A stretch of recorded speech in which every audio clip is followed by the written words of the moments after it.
This is my second video update for the day, and I'm coming to you from Thessaloniki, Greece.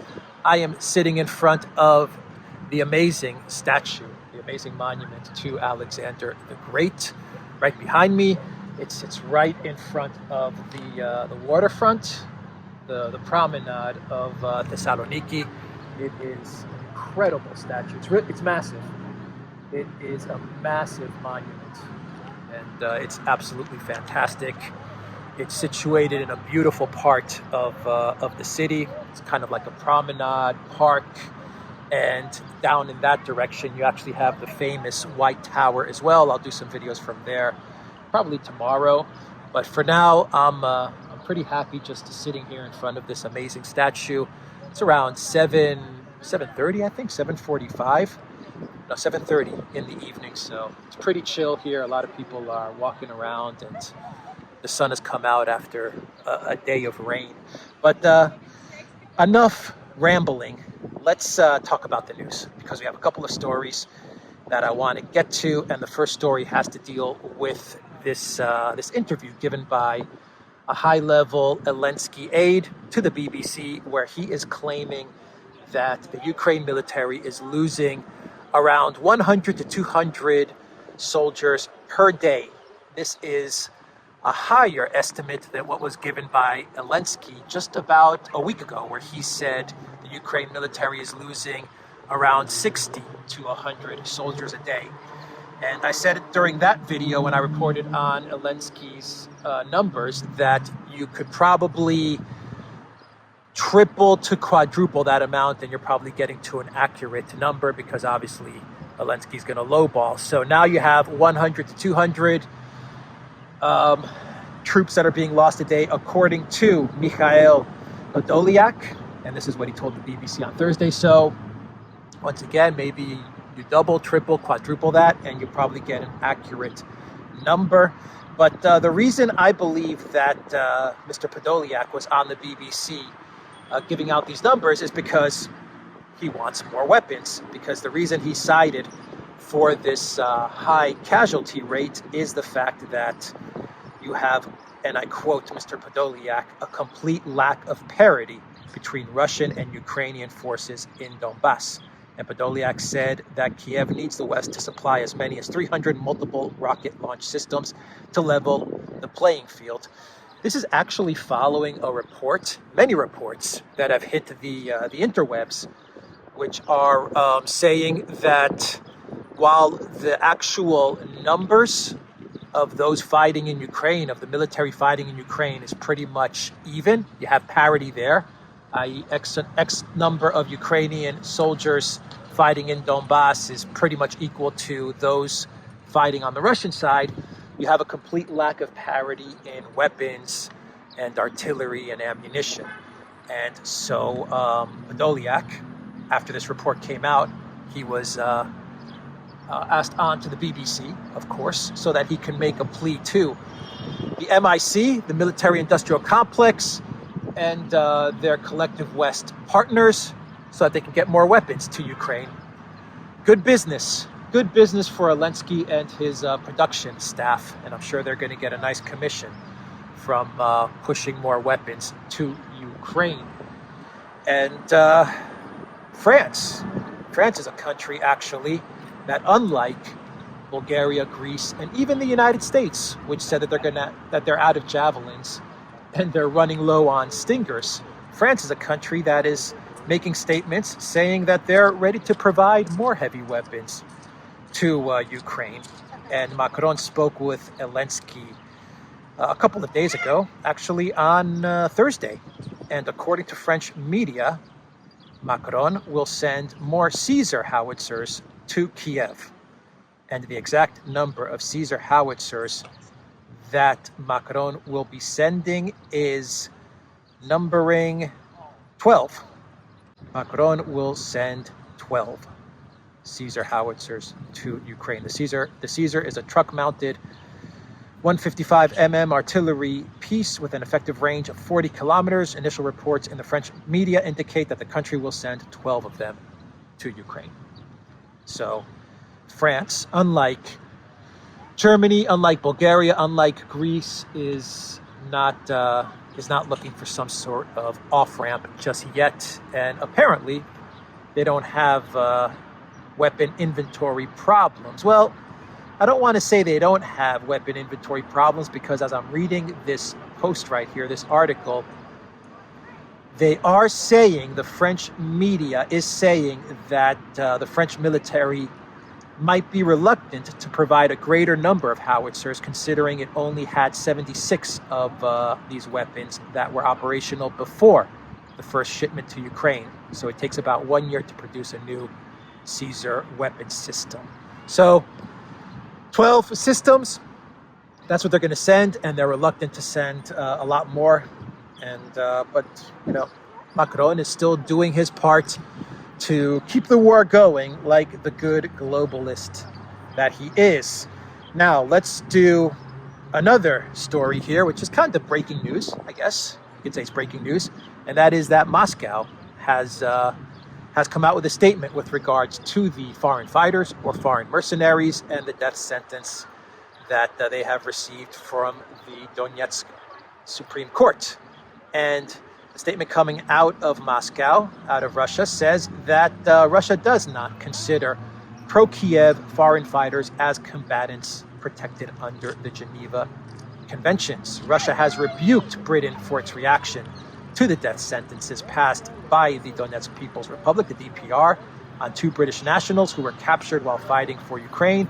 In a statement from the Russian Foreign Ministry, Moscow rejected the claim that the 2 were combatants who should be treated as prisoners of war, stating that Aidan Aslin and Sean Pinner were mercenaries.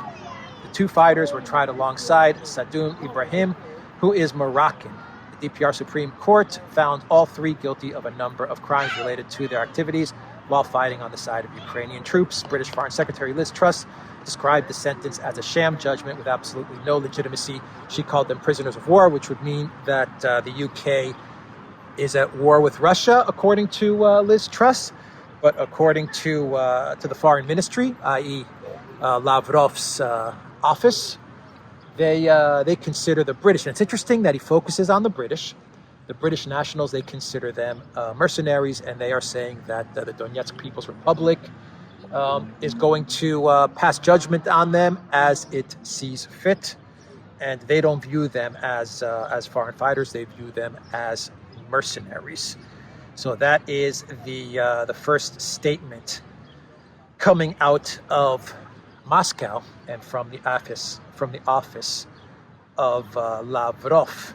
Now, let's talk about 2 more stories, and I think we will wrap it up there, and we'll do a very quick clown world, and maybe 3 stories, yeah. Let's talk real quickly about some statements Erdogan made with regard to Greece. The Turkish president is challenging the U.S. claim that its military bases in Greece are there to counter Russia. Turkish President Recep Tayyip Erdogan has cast doubt over the need for the U.S. to expand its military presence in Greece, and Washington's claim that its bases are needed to counter Russia. Quote, currently 9 U.S. military bases have been established in Greece. Whom have they been deployed against? They say that against Russia, but we won't buy that, Erdogan said after a meeting in Ankara with Venezuelan President Nicolas Maduro. So Maduro is in Ankara, and he is meeting with Erdogan. And Maduro's trip comes after the Biden White House was begging Venezuela to start pumping out some oil in order to try and help Biden out. But Maduro made a beeline to Turkey, and I wonder what they're talking about. But it's an interesting quote from Erdogan, because we heard similar quotes being levied at the missiles that were all around Russia, and NATO would always say that those missiles that are in Poland and Romania, etc., those missiles were actually there to act as a deterrent against Iran. And I remember Russia would always say, come on, who are you kidding? We know that those missiles aren't there to act as a deterrent against Iran. We know that those missiles are aimed at us. And so you have very similar statements along those lines being made by Erdogan. And, Erdogan senses a lot of opportunity from a foreign policy perspective because he sees that Russia needs Turkey. He sees that the U.S. wants Turkey on side. He also sees that Russia and the U.S., the entire collective West, is very preoccupied with what's going on in Ukraine. And he senses opportunities with the Kurds, with Syria, against Greece. And of course, he has that nice, shiny NATO vote, which he is saying with Finland and Sweden, for which he is saying that he will not give a yes vote unless the Swedes and the Finns denounce the PKK, unless they denounce the Kurds, maybe extradite some PKK parliamentarians.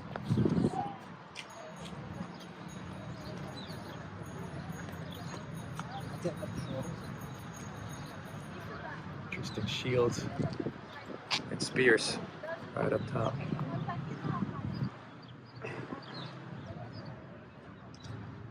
So let's take a stroll around the statue. So yeah, Erdogan sees a lot of big opportunities, and he's making the most of it, no doubt about it. While we're talking about Finland and Sweden, the U.S. Senate, they've approved the NATO entrance of Sweden and Finland. This is no surprise. It was a unanimous yes vote, and the United States is very happy to welcome Finland and Sweden into NATO. So I'll come back here. I'll come back here and show you. Let's see some more shields here.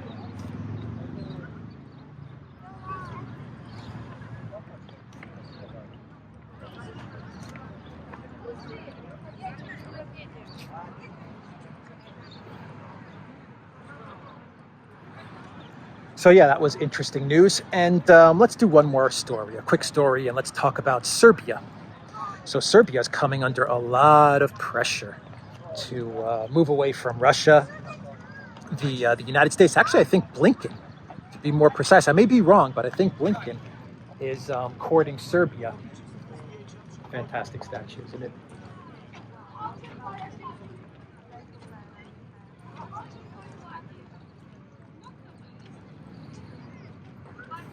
So I think Blinken actually told Serbia that they need to ditch Russian energy, Russian gas and oil, and if they do that, then the U.S. will make sure that Serbia is taken care of with regards to its energy needs.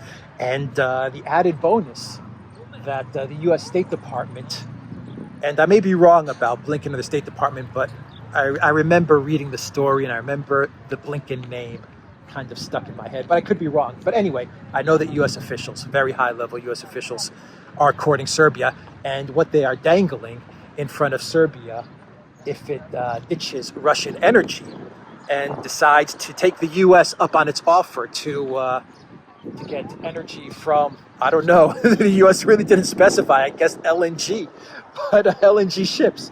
But what they're dangling is entrance into the European Union. Isn't it interesting that the United States is dangling entrance into the European Union for Serbia?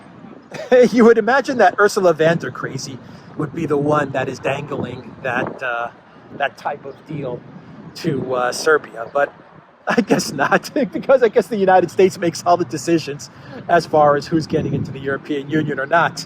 The U.S. does have a seat as a permanent seat on the Commission, is one of the ambassadors. The U.S. is one of the ambassadors, I believe, in the Commission, even though they're not part of the European Union. So they are dangling that in front of Serbia. And I also believe that Olaf Scholz, help me out, everyone from that's watching, that's from Serbia. Didn't Olaf Scholz make a trip to Serbia and meet with Vucic? I believe so. I believe Olaf Scholz was in Belgrade, and he was pressing Vucic to ditch Russia, but I think Vucic made a statement, something along the lines of, and I think he was threatening some action with Kosovo or something like that, like some recognition with Kosovo. So he was using a carrot and a stick, or was some sort of, I don't know, U.S.-German good cop, bad cop routine, where the U.S., I guess, is dangling EU membership, and Germany and Olaf Scholz, they're threatening that they're going to recognize Kosovo or something along those lines. I hope I didn't butcher the story much, but I think I got it pretty much right. Yeah. He was kind of saying something along the lines of, you know, if you don't ditch Russia, well, then there's all kinds of things that could work against you with regards to Kosovo. So anyway, it's like the Olaf Scholz Blinken good cop, bad cop routine. God. But Vucic was strong. I mean, at least that's the statements that I got from Vucic. They were pretty spot on. He was kind of like, you know what, you guys do what you do, but we've got our national interests. And I think he said something along the lines of, we understand that Ukraine is that the territorial integrity of Ukraine is absolutely important, paramount to Germany. But for us, it's Serbian national interests and Serbian territory that matters. And so we're not going to budge on our stance with Kosovo. Something along those lines. I mean, he really stuck it to Scholz. He really laid into Scholz. Good on him for doing that. But he's right. He's right. It seems that Germany is, and the entire collective West is putting everything on the line for Ukraine. Serbia is looking after its history and its territorial integrity, and I just don't see Vucic or any Serbian leader selling out in that kind of manner, selling out their country, selling out their history, selling out Russia. So, boy, are they really, really trying to get Serbia on side in a big, big way. And, you know, dangling the European Union, I would be like, do you guys think that's a plus? Because I kind of see that as a minus. You know, if you ditch Russia, you get into the European Union. No, thank you. I actually think that Turkey is flourishing outside of the EU. They seem to be doing all right and seem to have a lot of options outside of the EU. So I think if I was Serbia, I would pass on that. That's for sure. It's time for Serbia to integrate with this fair world order that is being put in place between Russia and China and possibly India and the rest of the world. So I think Serbia is sitting in a good position to integrate into that fair world order. Of course, Serbia is surrounded by EU countries and by NATO countries, so it's not an easy position to be in. But you know, things change, and the world is changing very, very quickly. And the EU definitely looks like it's going to turn into a broke backwater. Alexander uses that word backwater often.